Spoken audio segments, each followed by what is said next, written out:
Uh, what's going on there, people? It's the Guitar Historian here today with a special random live stream that I just decided that I would pop on here for a little bit and just talk about whatever and also finish this. So, yeah, baby. So, okay. Let's start with the bass, and then we'll get into my gripes and complaints about the United States. So anybody who's out there and who's international, you're going to get some politics tonight, but not like politics, divisive politics or anything. It's more about just in general stuff. And my son, who is autistic, he's a great kid, but he's autistic, and he takes a while to kind of calm down. His bedroom is right above ours, so you may hear some banging and singing stuff. He kind of goes nuts at night a little bit before he falls asleep. So yeah, so the first things first, we'll talk about the bass a little bit. So I've been waiting on a bunch of different things for this bass, and I don't know if anybody's been following it or not, but this neck that's on the bass, this is the original neck. That being said, I have this, and I can't use it. Beautiful maple. Look at the lacquer on that and the black inlays and the fact that it's maple. Anyway, why can't I use it? Well, I can't use it because it doesn't fit. It's from a 2014 Squier Vintage Modified Jazz bass, and apparently it's just different than this. The neck part, or the bottom of the neck, does not go all the way up against the body, and everybody knows that's no good. If you don't know why, the reason being is because the wood has to be up against that body wood, because that's where most of the string tension is going to push up against. You don't want the screws to be taking up all your string tension. So so that's the way it was. No, what's up, Tofa? No, it's not. It wasn't rounded. They look similar, but the other one is just a little bit shorter on the neck, on the joint, the heel of the neck. Basically, is just maybe a quarter inch shorter, and so it doesn't go all the way down to the body. A couple other things that I did is I don't know if you can tell. I have a low bridge here, sorry, but these are Emg Pickups. And that's kind of the star of the show here. This entire thing is all part of the Emg system. It's called the J system. They have a couple of them. They have one for Telecaster. They have one for the jazz bass. I'm not sure if they have a Strat one or not, but they basically have a bunch of different systems that are all plug and play. So there's no soldering required. Everything is just plugs. You set everything up. You feed the wires through, and you just plug everything in, set a battery up, and you're good to go. I did have to route out underneath the cavity just a little bit. I actually bought, I put it over there, but yes, I did. I bought a Dremel. If you've ever seen one, let me grab it. It's right here. Oh, it's actually right here. One of these jobbers. It basically the Dremel light. It spins, right? And it basically, you can have a sanding head. There's like a diamond tipped head. There's a bunch of different types of things. So you can do like pinpoint kind of accuracy type stuff. And I did have to lower it because the battery didn't fit in there. So that was one kind of problem that I had with it. And then the Pickguard was the last piece that I was waiting for, because I'd originally ordered this Pickguard and it just looked like crap. It was too much. It was too screen. I don't know how that well that's going to come across. There's no shiny and everything, but it was too screen printy looking. This one is an actual Fender jazz bass, a real Fender one. I just sprung for the Fender one. I should have done that from the beginning, but the other one was like less than $10, so it's not. I didn't really lose anything. So yeah, I'm kind of bummed about the neck, but what I did do is I had a bunch of these shims from my old violin guitar that I'm taking apart slowly.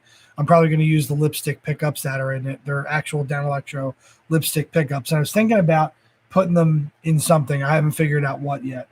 But at any rate, I used some of the shims for that, and hopefully that's going to kind of bring the neck back a little bit, kind of rock it back just a hair, enough to kind of make the action a little bit better.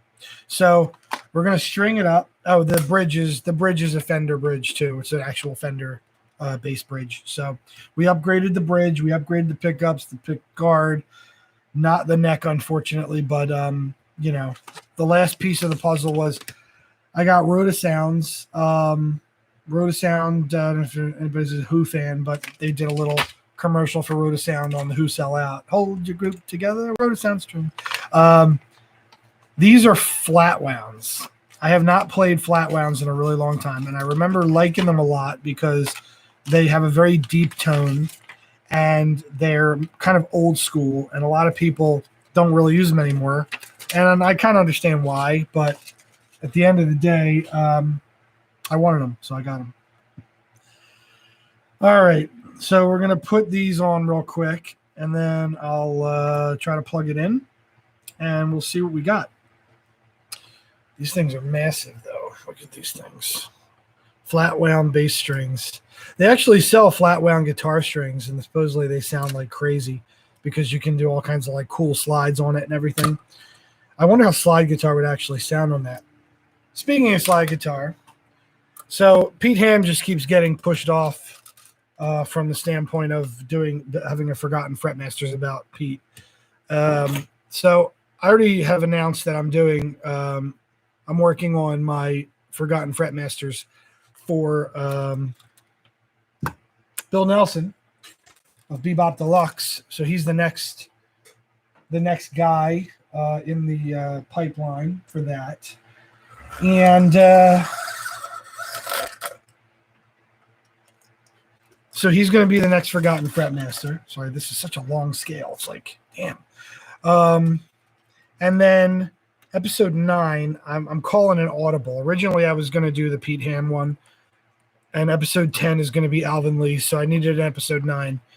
And I kind of stumbled upon this guy, and the story kind of touched me a little bit because a lot of the things that he believed in, I believe in too. And that's Alan Wilson. And if you don't know who Alan Wilson is, Alan is the guitarist, one of the guitarists, and sometimes singer of Canned Heat. Canned Heat, the band that was famous for the song Going Up the Country, which Alan is the lead vocalist on. Also, the song On the Road Again, which he is also the lead vocalist on. So that really interesting kind of, weird voice that you probably remember from that is Alan Wilson singing. They had another singer named John Hurt, I believe his name is. The Bear, Hirt, not Hurt, and he was the one that sang. I guess their other hit was "Let's Work Together." United we stand, divided we fall. Come on now, people, let's get on the ball and work together. Great stuff. I mean, Canned Heat, great stuff. I always loved their stuff, and but Alan Wilson, another guy who died incredibly young, a member of the 27 Club. And somebody who just nobody really knows about. And when I kind of came across his name, I was like, I have to do a video about this guy. And, sometimes with this series and with my videos in particular, when I'm touched by something, I just feel like I have to do the video as early as possible. And, anything that I had already planned, be damned, because I just want to do it, So, another thing you guys may have noticed is the fact that my output this past week was nil. And I didn't do the live stream on Wednesday, and there's a reason why, and that's kind of what I wanted to complain about while I'm doing all this. Windsor, Ontario, Canada. Yeah, I thought I saw you last week, didn't I, YBA? Or, I don't know, a week and a half ago, I guess now it is. But anyway, my, the problem here in the States, it's been all over the news the last few days, is that employers are having a really hard time hiring. And the reason that is because, during the pandemic, the government instituted a lot of unemployment benefits for people that were losing their job through no fault of their own. I totally, backed that, and I totally understood why that was necessary. But now the pandemic is ending. People are getting vaccinated. A lot more people are out and about, and they are wanting life to get back to normal.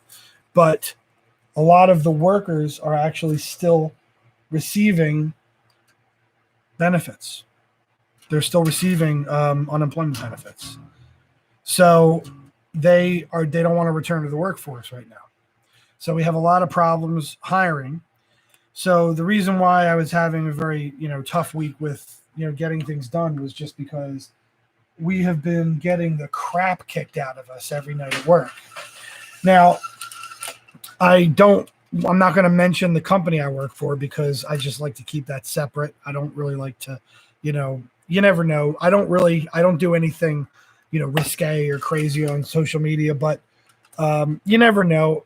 Sometimes you say something stupid, it becomes a big deal, and then your company is mentioned and it's involved, and you just stay away from it. So I tend to stay away from that. I'm not going to tell you who I work for, but I do work for a company that they do treat their people very well, but that's not really the point. The point is that if somebody can make more money sitting on their butt at home right now, because they're still getting a lot of unemployment benefits, then that's what they're going to do. It's just as simple as that. And so that's been the big issue here, is just the people that they just don't want to work. It's as simple as that. And that's where we're at. So I had a really rough week at work. Every day, including today, was really busy, but I figure I have the next 2 days off. I have the weekend off.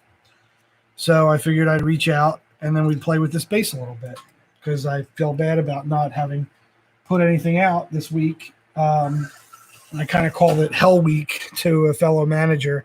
That's kind of the way it felt to some extent. So it's over. Got the weekend coming up. My wife is running an ultra marathon tomorrow. And so, we have a busy weekend coming up, but it's not that kind of busy. You know what I mean? More of a family busy. So that's cool. I can deal with that. But yeah, I mean, at some point, the government of the United States is going to have to figure something out with regards to, this unemployment problem, because I mean, people aren't coming back to work. So we have to figure this out. We have to figure out how this is going to work, what we're going to do. It's not something that we can just keep kicking down the road.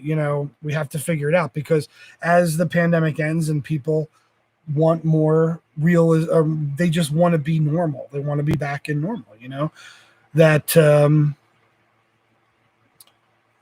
workers need to be working, and, we need to incentivize them for doing so. And then you have people like me and a lot of the people that I worked with that worked through the entire pandemic. We worked through the whole thing. And yes, we got the stimulus payments and all that stuff, but we didn't get the extra money on unemployment that all of these people were getting for not working, So there's a lot of things that I feel that, and I am not the type of person that looks for handouts. I am definitely not looking for, I'm not even really even saying that, that I want it. I'm saying more for the folks that work for me, because I'm in the management, I'm in a manager level. So, oh man, those sound deep, don't they? All right, let me check the action here. Wow, those shims really made a big difference with this neck.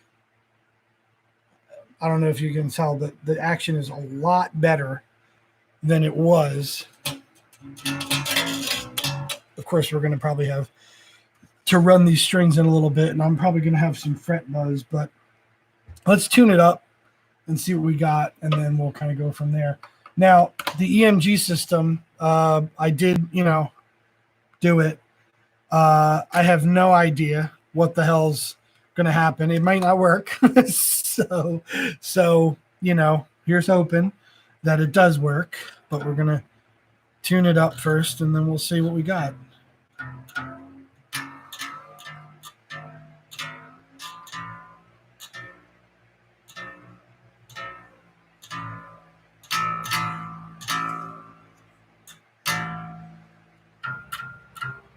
don't have any frame of reference. That's my problem right now.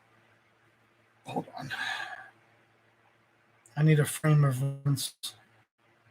Online tuner. It's so amazing technology today. I mean, do you remember when we were kids? It's like, tuning things were so hard to do, and now you just pull out your phone and you start tuning away, and that's it. It really is.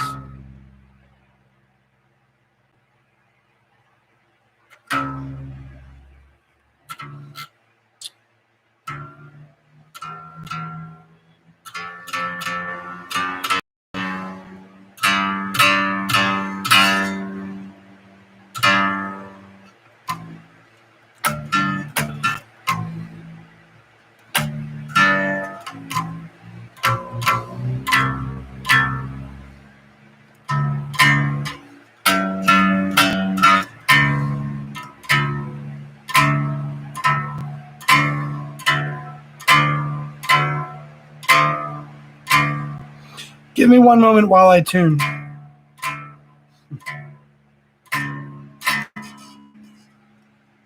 Why isn't... Oh. I forgot that this Korg tuner... Look at this thing. How about a blast from the past? Remember these things? The Korg tuner has a bass and a guitar setting. And I was trying to tune on the guitar setting, and I was wondering why it wasn't working.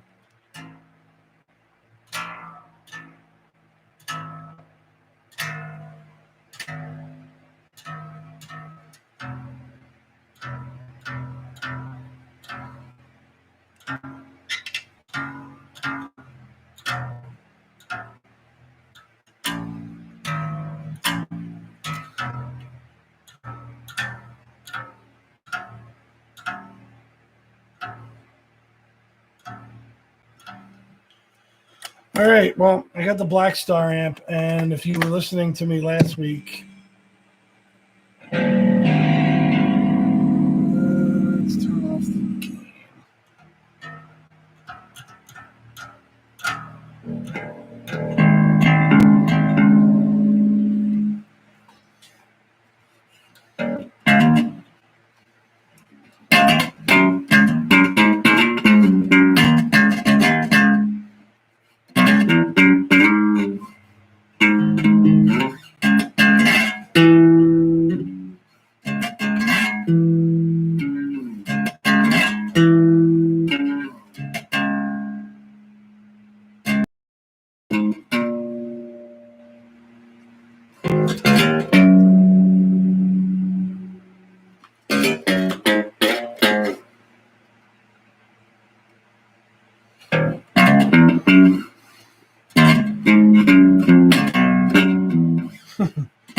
It's been a really long time since I played bass. There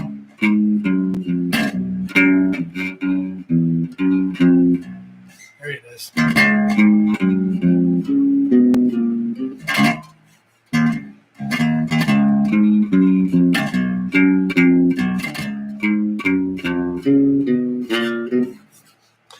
love the flat wounds, man.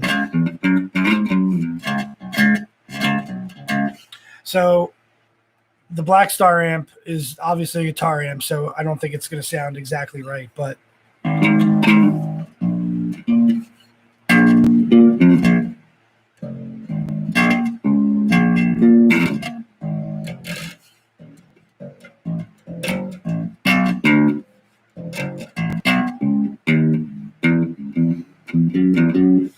yeah, 5 times.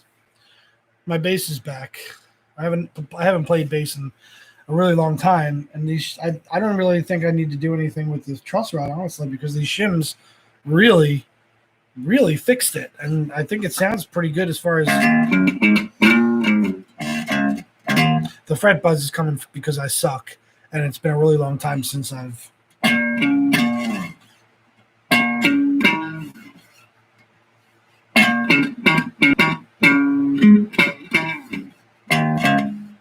so Yeah, the EMG. Let me see if I can bring this equals.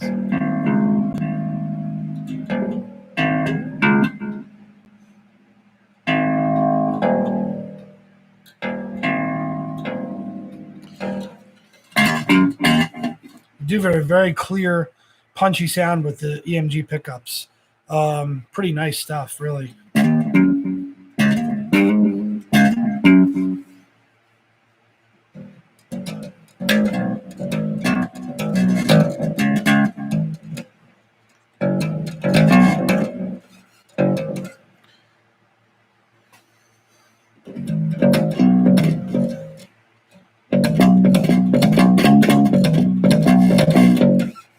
Nice.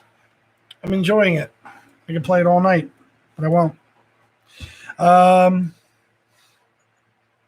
Andy Taylor guitar. Forgotten Fretmasters. Never heard of Stan Webb. But everybody that that every time somebody recommends somebody to me, I write it down on a piece of paper. Now, this is obviously a series that I plan on doing for a very long time. So yes, I never want to say no to anyone, because every time that somebody tells me a guitar player, I say to myself, well, this is just some new music that I can, find out. Chicken Shack, I've heard of them.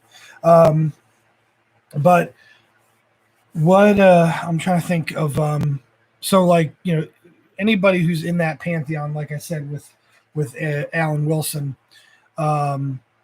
just great stuff, great music, and then just a short life that had so much potential and everything. That's the kind of drama that I think people want to hear about and people want to remember, because it's interesting. There's another channel on, it's a really good channel. I think it's a British guy that runs it. It's called Fascinating Horror.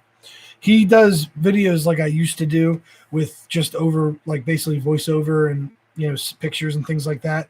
But, he does a lot of interesting stuff. And, he does stuff about, like, horrible fires of places, stuff like that has happened in history and everything.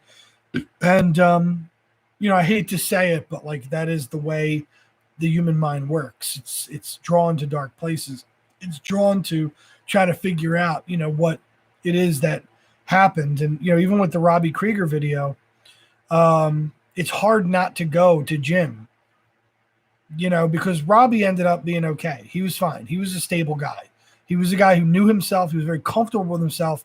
He was obviously a very strong individual, a very strong presence. And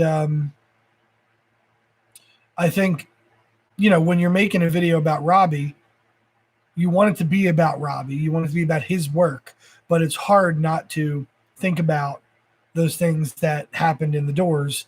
And it's the kind of the same thing with, anybody who died young and had these issues. So, I think that there's so many guitarists out there. There's so many stories that can be told that I'm going to tell them eventually. I'm going to get to them.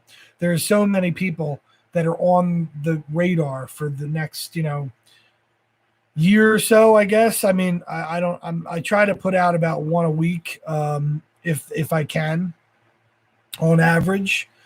So my plan is this weekend to finish up the Bill Nelson video, and then hopefully by, Monday night, because I work Tuesday, Wednesday night, hopefully by Monday night I can have it uploaded and ready to go.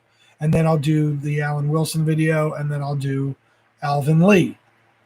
But there's so much, beyond that, like that I have, Roy Buchanan is one of my biggest ones that people have asked me to do.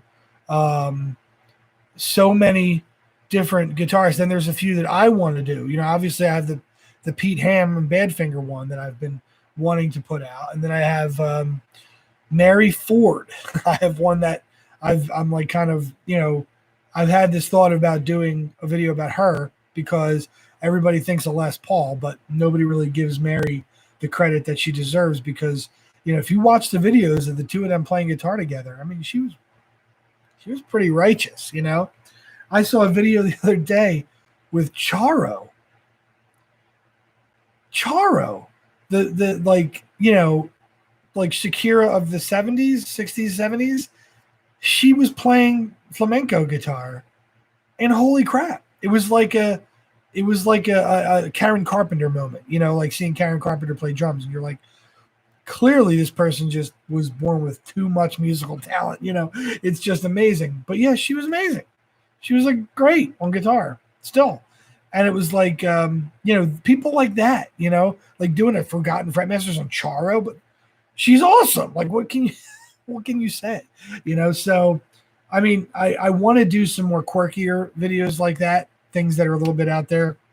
And then obviously I had Greg Lake is a good one. That's a good one, DW. Yeah, he's been on my list.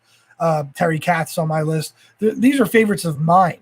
Robbie Krieger, nobody asked for Robbie Krieger, but he's a favorite of mine. Robin Trower, favorite of mine. Rick Ronson was a favorite of mine. So these are guys that I want to do, and girls, obviously.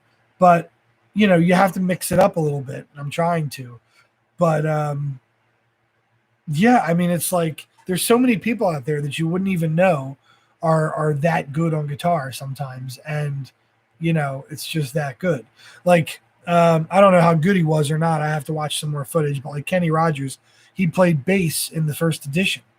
The first edition, if you remember the Big Lebowski, the Just Dropped In to See You Well Condition, My Condition, was a great song, like great late 60s, early 70s, like psychedelic kind of little bit of that country twinge and everything. It's got everything going for it. Just a great song. And he was, he played guitar and bass. And it's like, there's so many people that people didn't even know, I even had one. I have an idea for next. Nobody will remember this. And I usually delete these after. I basically keep 3 on. And then the fourth one, the oldest one, I delete. But I have an idea for my next April Fool's video. It's going to be a Forgotten Star Master, and it's going to be all about Brian May and the fact that he's an astrophysicist. Talk about people being born with too much talent. Oh, you remember the Maury Muleisen? Yes. Yeah. Again, that's one of those ones that it's like I'm going to kind of drop in. When I did Steve Hackett, I knew that Steve it's kind of like there's some people that have a big problem with the term forgotten. When I say Forgotten Fretmasters, I came up with the idea for this series, and basically I had the idea of, okay, these are underappreciated, lesser known guitarists. And then I literally pulled up the thesaurus, and I was going through and trying to like golden guitarists and amazing axemen. I was trying to come up with something that would convey my point in that these are not guitarists that are as well known as other guitarists. But I knew that they would have fans. If I call a guy like Steve Hackett forgotten, he's still touring. Robin Trower is still touring, You kind of think people who are no longer living, but that's not really true all the time. For me, I feel like these are just guys that they flew under the radar. Let's just call it that. I always say, if you go out into public and you ask 10 people who Jimi Hendrix is, or you ask 10 people who Eric Clapton is, they're all going to know who they are. But if you ask them who Robin Trower is, or who Mike Bloomfield is, or Rory Gallagher, you're not going to get the same answer. Nobody knows who they are. So that's kind of the spirit of it. I'm not saying that everybody forgot them. I'm just saying most people don't know who they are. So that's why I'm bringing that to the public. I've said this a million times. And most of the people that show up to my live streams, are the same ones. So they hear me say this over and over again. But it's like preaching to the choir right now. You guys are like, the comment sections of my videos are some of the greatest places that I've ever thought would exist in the world. I mean that from the bottom of my heart. You guys keep me honest. I was just thinking about this the other day. The first videos that I made about Ronson and Trower were like about 14 minutes a piece, right? And then what happened on these sections were that people kept on, pointing out all the things I missed. And what I was trying to do was kind of condense things, or kind of like only bring the highlights out, But then I realized that people, they all have their favorite moment of these guys, They have their favorite album, and it might not even necessarily been a commercially successful album. It might have been something that not everybody knows about. And when I leave it out, it's kind of important to someone. So that's why these videos have just started to balloon in length, because I feel as though I have to add as much information as possible so that I don't miss anything that's too important to people. Johnny Winter is on the list. Absolutely. I'm trying to think of. Mick Ralph's another one. Johnny Mars. I just had another idea the other day for Mick Jones from The Clash. Everybody remembers Joe Strummer, right? But does anybody really remember Mick Jones? I'm sure Clash fans do, obviously, but he was like the other guy, the less like punk guy, and but believe it or not, he actually wrote a lot of the songs and made the Clash more commercially viable and more melodic. If Joe Strummer had his way, then the Clash would have been the first album all the time. But the fact that the Clash became this massive, radio hit, as a radio band as well, was really because of Mick Jones and the fact that he brought like a pop sensibility to the band. So, I want to do him again. This list is just ever, changing. And I wish that I had the unlimited time to just be able to do them all, but as it is, I'm going to keep trying to pound them out once a week and, do, if I can get 40 of them done by the end of the year, up to episode 40 or something, or somewhere like that. I think I'll be pretty happy with that. But you think about that. I mean, I'm on episode 6 I just released, right? Sorry, episode 7 was Robbie Krieger. I'm on episode 7, and I'm talking about doing 40 of them. There's a lot of people to go, so there's plenty of room to do everybody, and so we're gonna do them. Eventually, we're gonna do them. So I got one more question for the bass. What do you think? So do I keep this? Do I keep this just the open bridge, or do I put the cool ass 70s ashtray cover on it? Ashtray, no ashtray. Yeah, I don't know.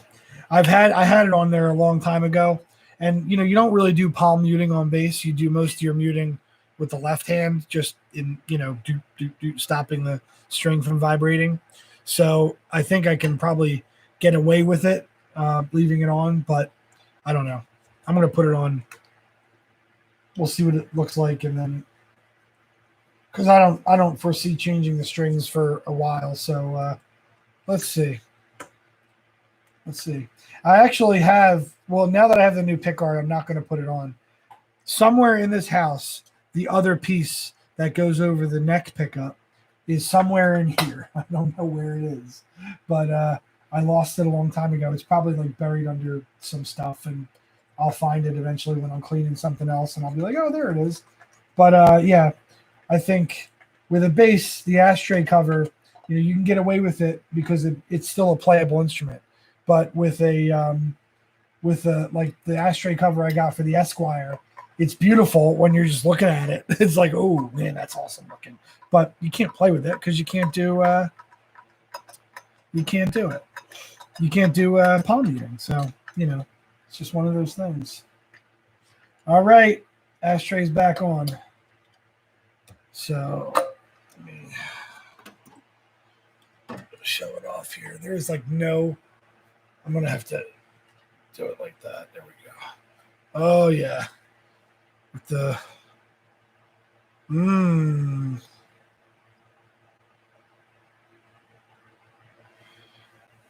I like it. And I kind of, now that the neck is kind of fixed, I'm kind of happy about the rosewood because rosewood's so hard to get now. And it basically, like, I have the maple neck here, but I don't have all my other stuff now other than I have a Palfaro on the Epiphone, but having a nice old rosewood for the bass, it kind of gives it a little bit more of that warmth. And I'm glad it's still there, mainly because it has this cool sticker on the back, which I know it's upside down, but this is actually a Fender 50th anniversary sticker that this bass was made in 95. Obviously, the 50th anniversary is 96, but I guess because this was a late 95, they kind of considered it more or less a 96.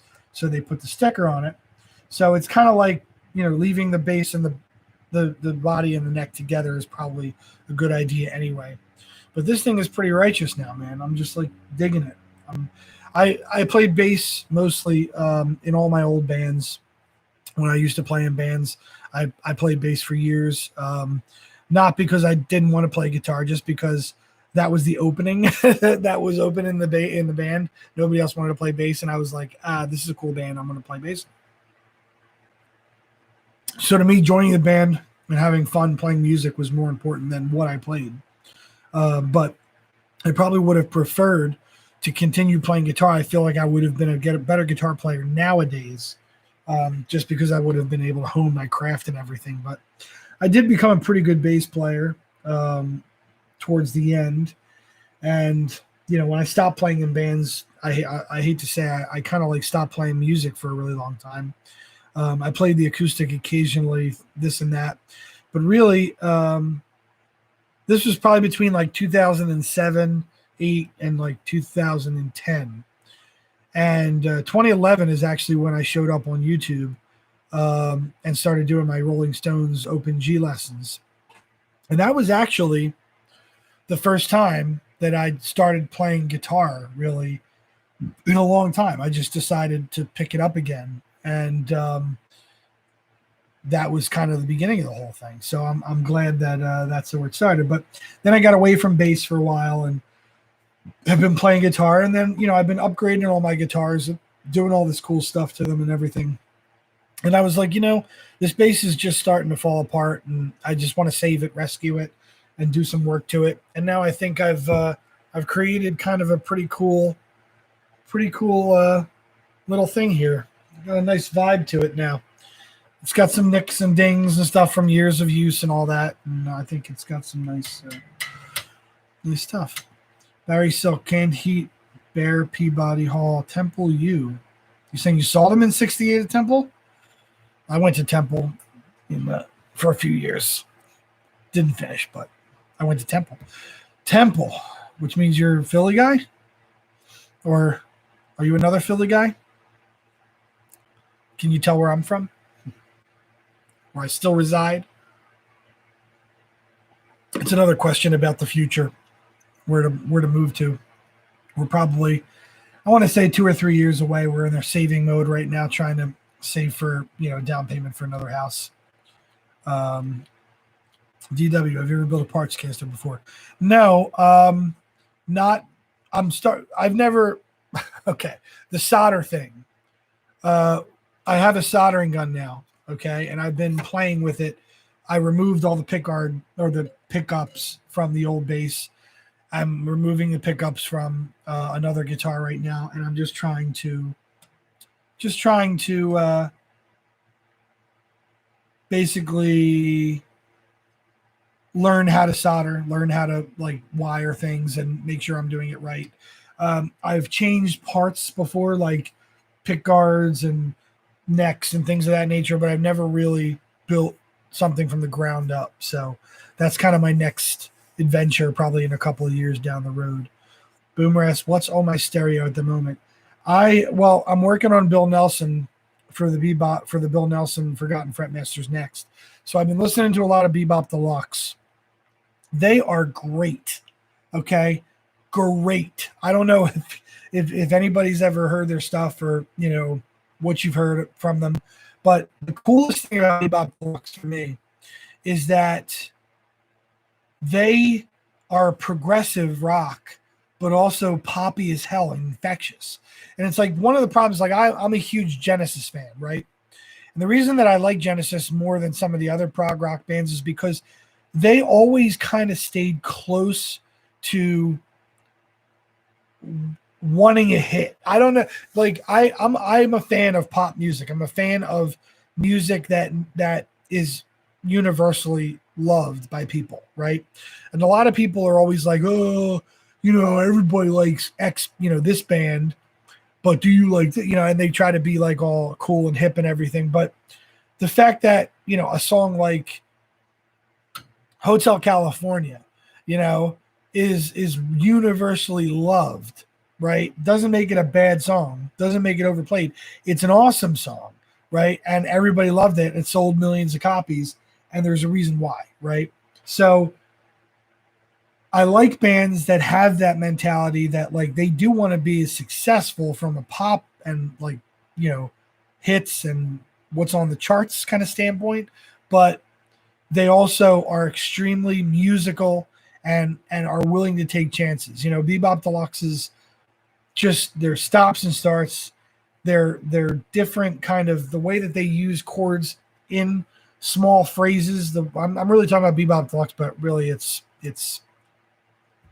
Bill Nelson. The way he used chords, like the overarching melody of the song, and then within like this one chord, there'd be this little run, like like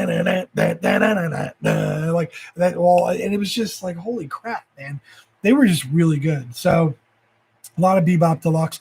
I listen on headphones a lot more than I listen to, because with what I'm doing, I just never get a chance. Usually it's in my car and I'm listening on my phone, and I got it plugged into the stereo in the car and everything. But I have a mix that I've been making, and I don't add to it until I actually upload a video, but I call it the Forgotten Fretmasters mix. And so basically I'll put like about 10 songs from whatever artist that I've done in the past. So I have like 10 Mick Ronson songs and like David Bowie mixed in. I have 10 Robin Trout, go on and go on. So that's been building. And for some reason I find myself clicking on that more than anything else, because now I got Doors in there and some Robbie Krieger. I've got some, all that stuff. I've got plenty of Genesis. So I listen to that all the time. And I've got, all the 7 that I've done up to this point. So I guess next time I'll be adding some Bebop Deluxe and Red Noise and all the Bill Nelson stuff in there. And then I'll be adding some Canned Heat. And then I'll be adding some, Focus, of course. Hocus Pocus. Oh, yeah, of course. Who doesn't know that? That song is legendary. Yeah, legendary song. Who's the guitar player from Focus? Was that Jan Ackerman? Where's Jan Ackerman from? I know I get his name a lot. I got another guy from Sweden that people have been throwing out there a bunch.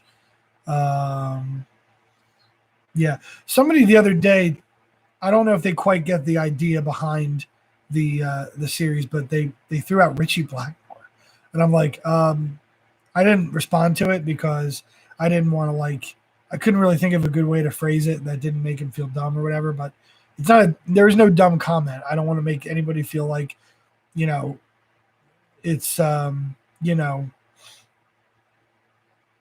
don't want people to think that I'm going to talk down to them but Richie Blackmore, a forgotten fretmaster. Come on, like the people that show up on all the lists are the ones that I'm talking about. Like, they don't need a video, they don't need more. Like, everybody knows who they are. Now, that being said, I have another idea for another series, but this one I'm thinking about doing a little bit more involved work, and we're gonna see what happens. I have a new iPad Pro coming in, the newest one. The computer I'm recording on is very old, and I want to up my game with regards to editing, video editing, and all that stuff. So I'm going to see if I can do this on the iPad Pro or not. But that being said, I have an idea for long form called Legends. I know that's been used by VH1 before, but I'm just calling it. What else are you going to call it? And episode 1 would be about Joe Walsh. Now, again, Joe Walsh is not a forgotten fretmaster. He's a legend, right? But I was thinking about doing a video, like a longer video, based on, all of their work, maybe like a 35, 40-minute video in the same style that I do now, and kind of putting it out there. But I'm starting to kind of get into the legal side of things with regards to using music and video. You guys may be happy to hear that, because one of the biggest holes in my arsenal right now is the fact that I don't use the music. But I'm starting to try to figure out how I can start to bring that. Professor of Rock is another channel that's kind of similar to mine. His thing is more well-known pop stuff. He kind of lives in that. There's rock, there's a lot of rock and everything, but it's mostly like very well-known players and very well-known people. Now, my thing is more lesser well-known, so that's kind of my niche, and that's his. But he uses like tons of the music and tons of video and all that stuff, and I'm trying to figure out. I know he's got tons of sponsors, though. He's got like a regular eyewear sponsor. He's got all these sponsors. So I'm assuming that he makes most of his money on YouTube from these sponsorships, and so he can afford to not monetize the videos in the same way, or only make pennies off of them, because he's obviously getting a lot more views than I am, and B, he's willing to. He's got like that. I think he's got like a legal right to do so. Maybe he bought it, or I don't know. But I think I got to find a way to make this work. I have to find a way to find a way to make, like, if I want to do longer videos, because even the 20-minute videos, even though I'm about to live stream for over 45 minutes, the 20-minute videos of me just talking with no, like, with the pictures obviously are breaking it up, but there's no music to go along with it. And it's, listen, I understand this as much as anybody else does. So I have to start figuring it out. And I'm slowly but surely, trying to figure it out and kind of working that in just a little bit to see, maybe if I can do that. But if I'm going to do something that's more than a half hour, I need to have the music. I need to have, video from like, interviews, things of that nature. So yeah, I'm planning on upping the game of this channel soon, and hopefully things go well and I can continue to generate revenue, because right now I have no sponsorships and nobody's even asked me. So we'll see what happens. Usually the way YouTube works is it does take a while for people to notice that you're kind of on the rise. So I think I should start getting some sniffs soon. But again, I've said this a million times. Before I do anything sponsorship wise, it's got to be the right fit. I'm not going to be like, doing commercials for adult diapers on my, come on, it's got to fit with the musical tone of, what I'm doing. So I hope that, maybe someday we can start doing stuff that's a little bit more interactive and stuff that has more music involved and all that stuff. I'm definitely looking forward to it. Doomcock. Is it Dictor von Doomcock? Is that his name? He's live streaming. I wonder, that's why I have nobody on my thing. Everybody's watching him. I don't know if you ever saw him. He's does pop culture stuff, Star Wars, Doctor Who, things like that. But yeah. I want to jam on this a little bit more. Sounds like the kiddo fell asleep. So.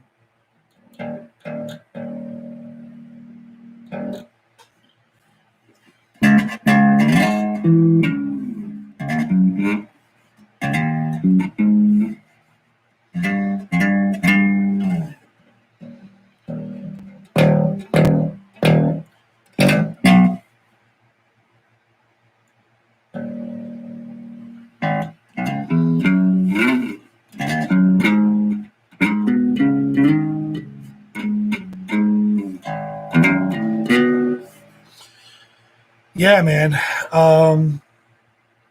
Those shims really saved the space. I have to say, I never really thought that it would be that easy, but it really is. And the Emg pickups are really nice.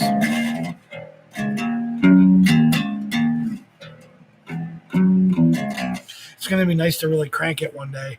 I mean, obviously I can't because, like I said, my son's like right above us, so I can't really crank the amp any louder than it is right now. But the flat wounds have a much punchier sound than I thought that they would. I thought it was.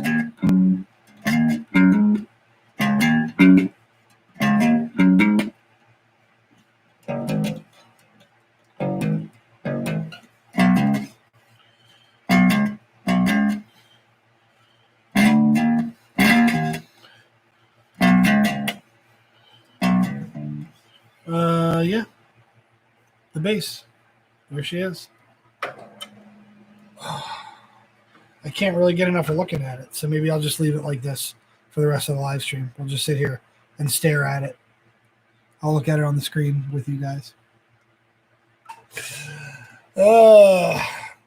It's nice when a plan comes together. That's always the best part of when you're doing stuff like this. Because, like I said, with the EMGs, I was afraid that any one little wire or anything that's loose, it would not be good. But plan came together very nicely. All right. So, do I know Michael Moore? Yes, I do, and I get the doppelganger thing with Michael Moore a lot. The filmmaker, yeah, I know Michael Moore. I get Jack Black. I look like Jack Black a little bit. I'm decidedly less funny and interesting than Jack Black, though. I get, who else do I get? The guy from The Office, Rainn Wilson, I think his name is. He grew like a beard. Let me see if I could find a picture of him with like the beard. And so I got a lot of, yeah, I get a lot of that. This guy. I don't know. Yeah, so I have a lot of doppelgangers. It's just the way it works.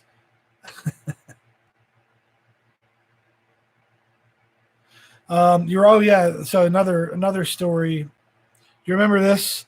That's my Telecaster Deluxe that I just bought the neck and body separately and put them together.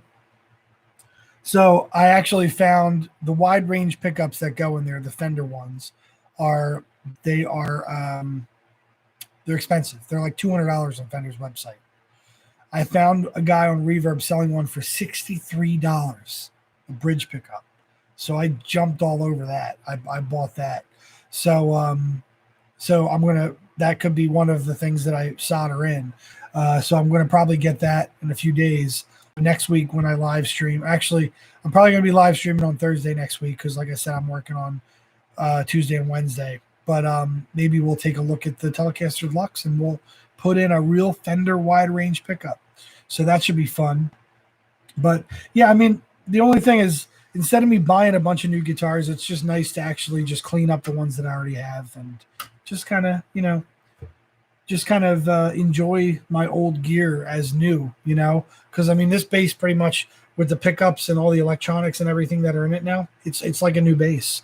So it's, I want to do more recording. I actually want to re-record a new Guitar Historian intro. I had an idea for it instead of having just like the kind of, raunchy blues riff that I have at the beginning, because that little jingle at the end, that's like my jingle. I did that from the beginning, and I still want to incorporate that in there, but I want to have like a bunch of A chords or G chords, or I haven't decided which chord yet, but I wanted to have them in a bunch of different like styles, like an acoustic going A chord and an electric going an A chord, maybe like a kind of a la Rumble era with, kind of going up the chain of like distortion and tone, like a flanger, adding different things. So it kind of keeps adding layers to the A chord every time you hit it. And then it goes into the da-na-na-na-na, da-na-na. And that's going to be the new thing. And then every time I hit the chord, I wanted to like have a new picture. I have a whole idea for it. So keep an eye out for that in the next couple of months. I'll probably have that finished and make it my new intro at some point in this year.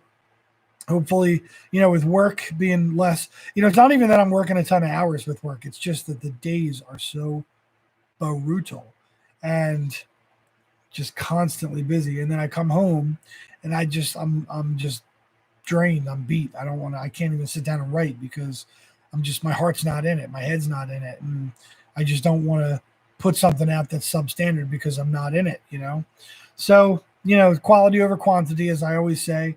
We'll get back at it for sure. I'm foreseeing the next couple of weeks as being pretty fruitful. I have a lot of ideas that I want to commit to tape, and so we're going to get it done.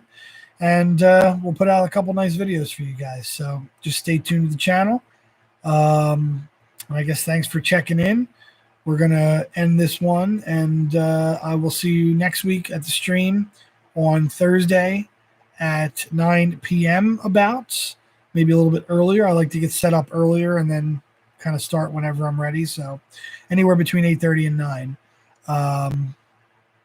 But for everybody who checked in and everybody who talked throughout the live stream, thank you. And we'll see you next time on the Guitar Historian Channel.